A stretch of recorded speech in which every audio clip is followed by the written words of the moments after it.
구티비 특별기획 보도입니다. 지난 7월 1일 시청 인근 인도로 돌진한 자동차에 치여 9명의 생명을 앗아간 사건이 있었습니다.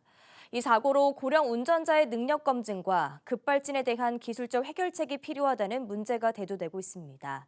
김효미 기자가 취재했습니다. 9명의 생명을 앗아간 시청역 교통참사. 당시 운전자의 나이는 68세였습니다. 요즘 나이로는 고령이라 할 수도 없지만 사고 원인을 규명하는 과정에서 운전자의 나이가 운전 능력 부족의 원인이 아닌지 의문으로 제기된 사건입니다. 우리나라는 현재 만 75세 이상 고령 운전자는 3년 주기로 의무적으로 운전면허 갱신을 받지만 형식적인 교육만 받으면 갱신은 비교적 쉽게 이루어집니다. 그러니까 75세 이상 넘어가면 정말 교통사고가 많아져요. 운동의 인지 능력이 떨어진다고 보는 거죠. 고령자가 70세 이상이 넘어가서 75세 이렇게 올라가면 여기도 사망률이 조금씩 올라가요. 페달 오조작이 은근히 많다라는 거죠. 미국, 호주, 일본의 경우를 보면 고령 운전자의 운전 능력을 과학적으로 검증합니다. 1차적으로 면허갱신 시 의료진이 운전 능력과 관련된 건강 진단을 하는 것이 필수입니다. 미국 캘리포니아주에서는 70세 이상은 운전면허 재심서를 받을 때 의료평가에 따라 추가 주행 능력을 평가받습니다. 일본은 70세 이상은 갱신 시 고령자 강습을 수강하고 75세 이상은 인지기능 검사를 받아야 합니다.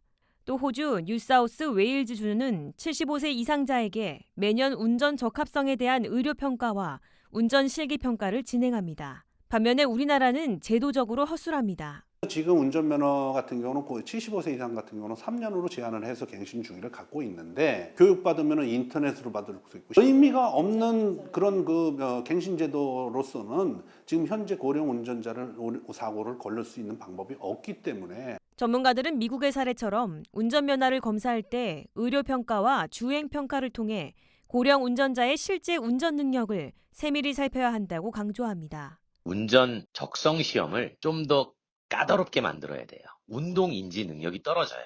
그러니까 운동 인지 능력이 떨어진다라고 하는 점을 실질적으로 적성 검사에서 드러날 수 있도록 해주는 그런 절차가 필요한 거죠. 빨리 지나가는 물체를 눈이 따라갈 수 있느냐.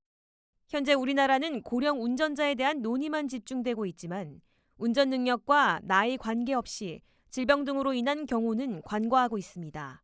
지금 우리가 이제 온 국민 건강검진을 하잖아요. 그래서 그 건강검진 항목에 운전에 필요한 항목으로 집어넣어서 그냥 그 항목을 좀 검사를 해주면 오히려 그 정보가 운전면허 갱신할 때 거기도 치매 검사를 비롯해서 모든 검사를 좀 할 수 있잖아요.